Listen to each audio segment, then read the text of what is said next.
taho, tahe, we taho, tahe, maye taho, maya tanale.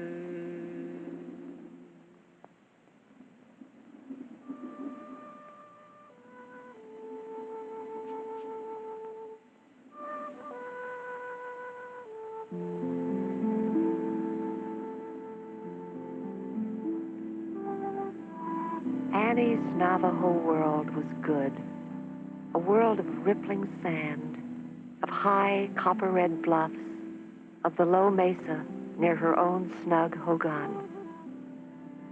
Each morning the gate to the night pen was opened wide, and Annie and her father herded the sheep out to pasture in the desert.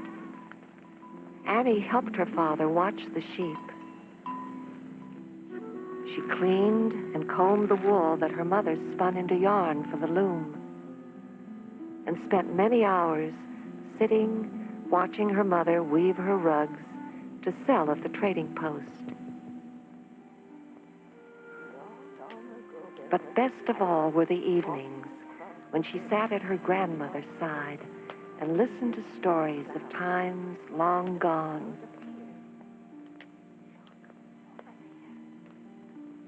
Sometimes it seemed to Annie that her grandmother was her age, a girl who had seen no more than 9 or 10 harvestings. When they prepared the fried bread for the evening meal, if it burned a bit black, they laughed together and said it was good.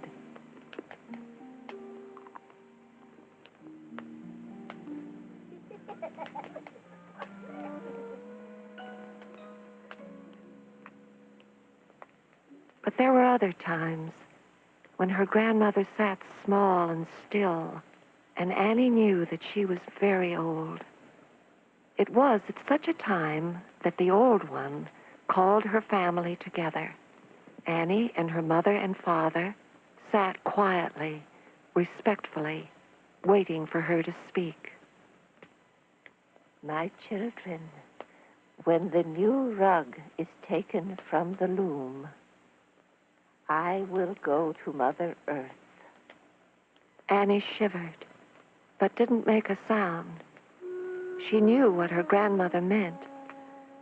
When her mother finished weaving the rug, her grandmother would be gone.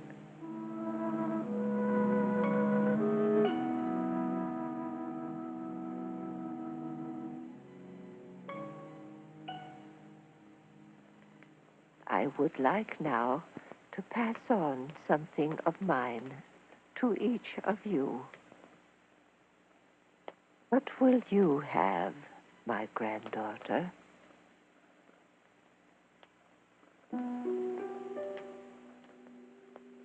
My granddaughter shall have my weaving stick.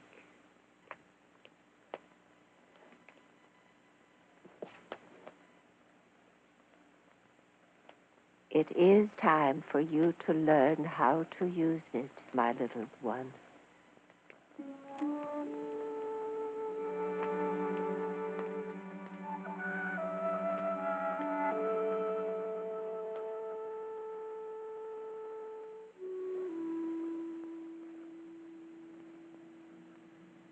Are you ready to weave, my daughter? Then you may go if you wish. How can my grandma know she will go to Mother Earth when the rug is taken from the loom? Many of the old ones know. How do they know? Your grandmother is one of those who live in harmony with all nature, with the earth, the sun, the birds in the sky. They know more than many will ever learn. Those old ones know. Then why do you weave? I weave so we can sell the rug to buy the things we need from the trading post. Deer hide for boots, silver for fodder. But you know what Grandma said. We will speak of other things. Now go.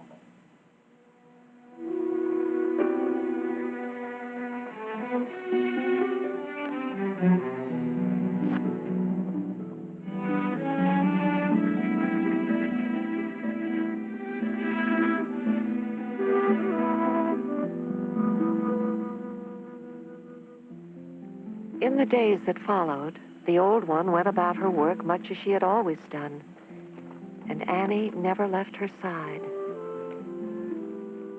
They helped her father shear the sheep and gather the wool.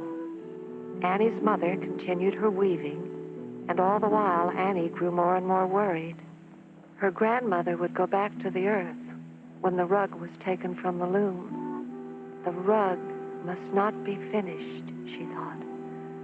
Her mother must not weave. When the school bus came, Annie did not want to go. But then suddenly she changed her mind.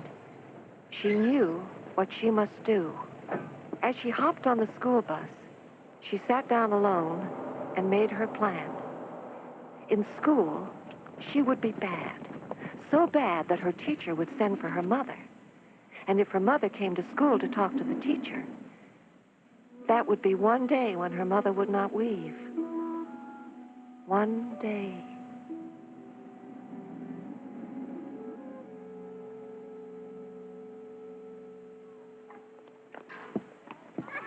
Everybody form your lines.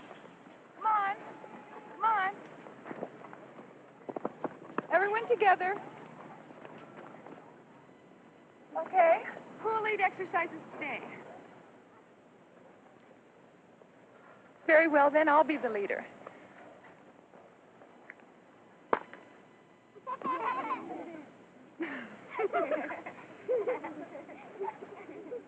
First, we'll start with some jogging, okay? Follow me.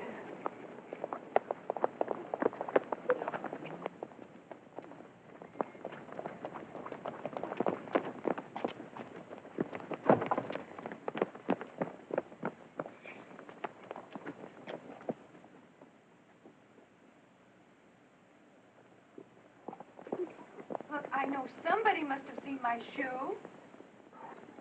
The other shoe, please. Look, I know it's funny, but now I need my shoe.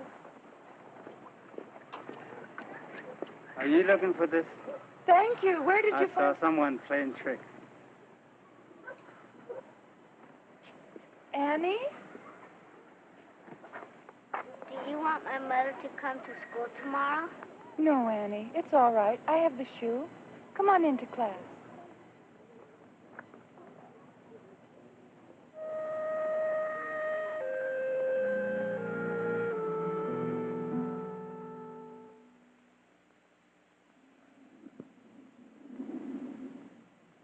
That night, Annie curled up in her blanket. She slept lightly and awakened before dawn. She had another plan.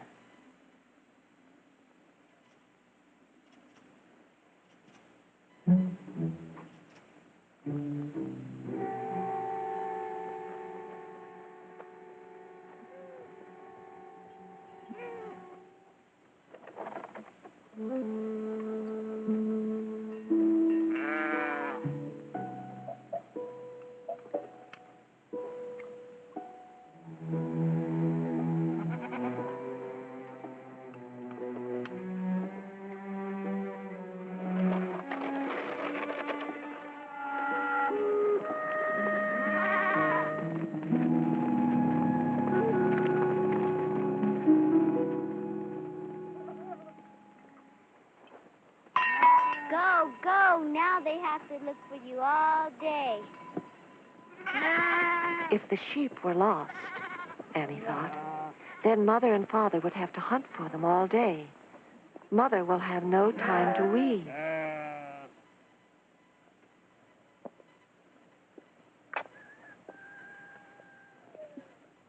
The sheep are gone.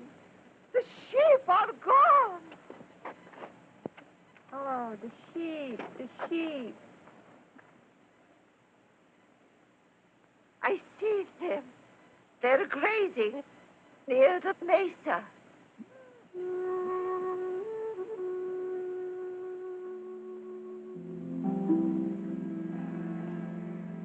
Annie went with her father to herd the sheep back to the pen.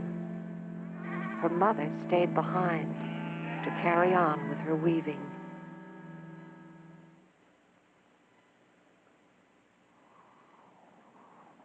when night came, Annie could not sleep. She could hear the wind outside, whistling through the strings of the loom.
My little one, you should be in bed.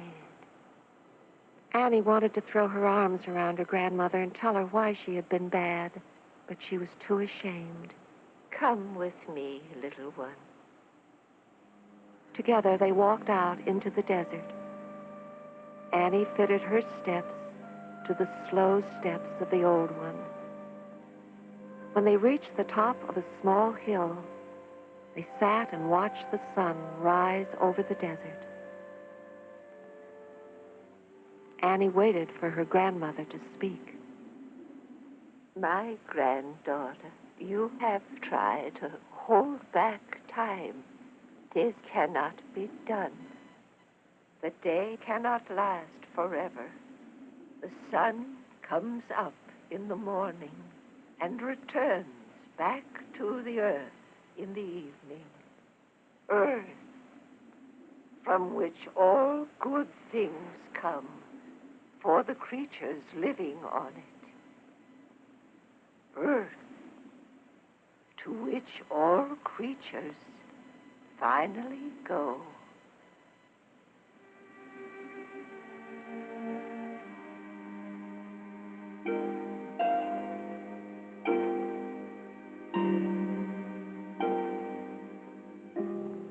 We are all part of the earth.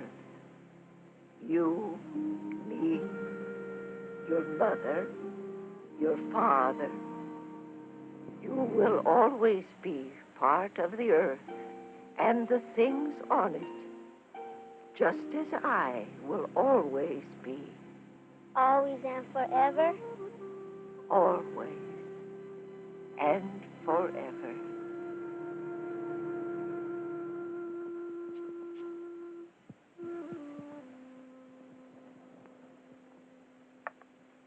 Mother, I'm ready to weave now.